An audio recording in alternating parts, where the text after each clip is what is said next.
Looking at high stakes, North Korea's recent missile launches have sparked fears that they are building up to a nuclear test, potentially even worse. Of course, your father-in-law made historic inroads when it came to his relationship between the US and North Korea. How does he think America needs to handle what's going on right now? Well, you know, his motto was always peace through strength. So you want to have a very strong military, and you never want to have to use it. You want people to know that if you had to use it, it would be pretty devastating for them, and hence they never even try it. So that was always his goal, and I think you saw that happen. There were no new wars started, of course, under Donald Trump. He was actually pulling many troops out of areas all around the world where they were stationed kind of unnecessarily in many cases.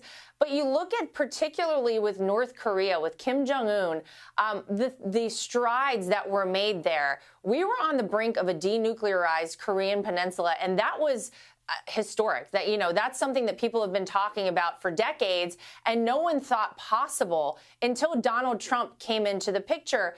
And of course, you want to keep your allies close, but sometimes you want to keep your enemies even closer. And sometimes it's good to get along with those people so that there is no issue. And of course, that is the approach that my father-in-law took. At this point, you know, I think it would behoove us here in America to stop with the pronouns and the nonsense in our military and actually have military readiness as a feature that we are you know, putting forward for our troops at this point. But unfortunately, it doesn't seem like that has been the case. Well, your father-in-law is also keeping the pockets of a lot of lawyers over there fairly full as well. We see that the Mar-a-Lago documents dispute has gone to the Supreme Court now, and he's also just announced that he's suing the CNN, and no love lost, of course, at all between your father-in-law and the CNN for fairly obvious reasons. Looks to me potentially like he's trying to negate some of the damage he says they've done, potentially ahead of another tilt at the Oval Office. Oh, well, should we talk about it here on Erin tonight? Should we do it? I don't know. I truly, you know, there's no question that there has been a coordinated smear campaign against my father-in-law, anybody, quite frankly, with our last name, for about 7 years now. There's been a coordinated attack.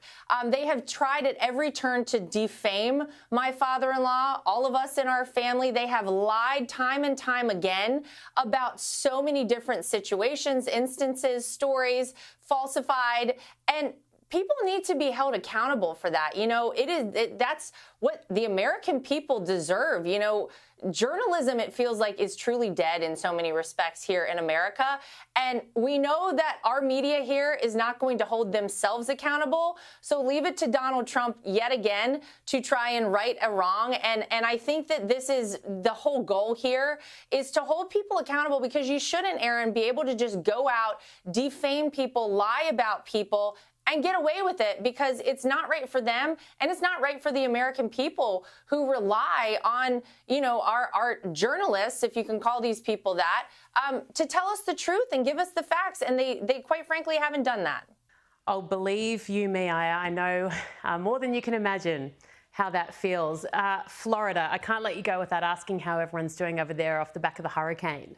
I got to say, it's been really amazing to see the way that Ron DeSantis, our governor, greeted President Joe Biden, and Joe Biden, you know, here in the state level, the federal level, working together to try and help people. That's how it should always be. And I really do love to see that, despite the fact that I didn't vote for Joe Biden and I support almost nothing he has done as president. That's what we should be seeing happen time and time again, people working together to help Americans and do the right thing. No, it's very important. We all know that. But I think I've just found my headline here. Lara, did you just compliment Joe Biden? Well, you know what? Every now and again, Erin, we can say nice things about one another, and that's okay. And I'll stand by that. Yeah. No, I love that. Thank you so much. I really appreciate your time. We love having you here on Erin, and of course send all our love Australia's way over to the people of Florida as they continue their recovery. Thank you so much. Thanks, Erin. I appreciate it.